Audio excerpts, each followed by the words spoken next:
As populações A, B, C e D vivem em 4 regiões geográficas diferentes. Quando os indivíduos dessas populações foram colocados juntos, cruzaram-se e os resultados obtidos foram os seguintes. Então, quando ele cruzou A com B, descendente fértil. A com D, também fértil.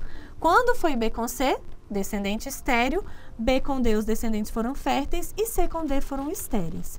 E aí ele já te pede na letra A. O que se pode concluir do fato de os cruzamentos A com B, A com D e B com D terem produzido descendentes férteis? Gente, isso indica que A, B e D são da mesma espécie.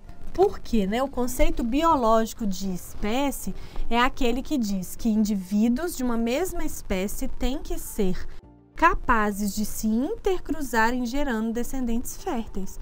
Então, o fato de A com B, A com D e B com D gerarem descendentes férteis, eu posso concluir que são uma única espécie, ok?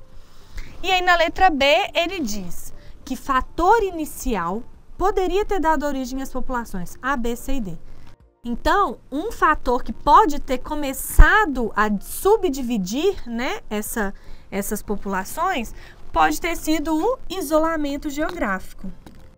O que é isso? É quando você tem uma espécie, uma população de uma espécie que vive num determinado local e por algum motivo aparece uma barreira geográfica que subdivide essa espécie. Então, por exemplo, se a gente tivesse a espécie aqui, todo mundo junto, convivendo, e por algum motivo, por exemplo, o surgimento de um curso d'água, uma bacia hídrica, ele faz isso aqui, ó, e você teria A aqui, B aqui, D aqui e C aqui. Então, essa barreira geográfica subdividiria essa espécie em populações diferentes, ok? E na letra C, ele pede que a gente diga qual nome se dá a espécies diferentes que vivem numa mesma região geográfica.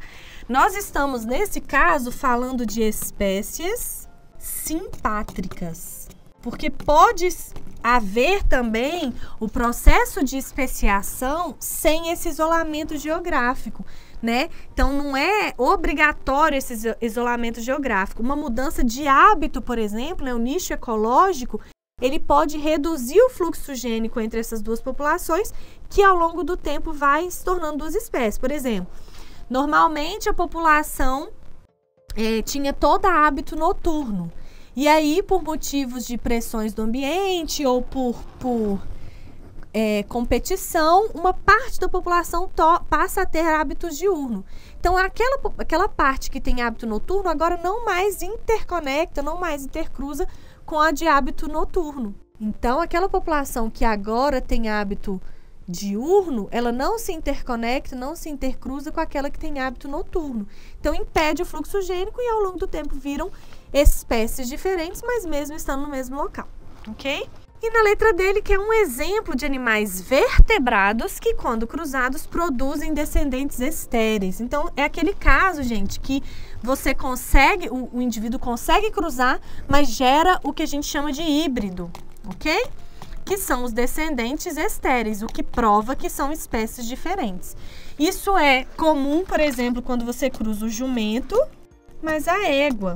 O jumento mais a égua, eles formam a mula, ou burro, se for macho, que são os híbridos. A gente pode ter também o cruzamento de leão com tigre, eles formam o que chamam de ligre, que também é um descendente, mas é infértil, é estéril.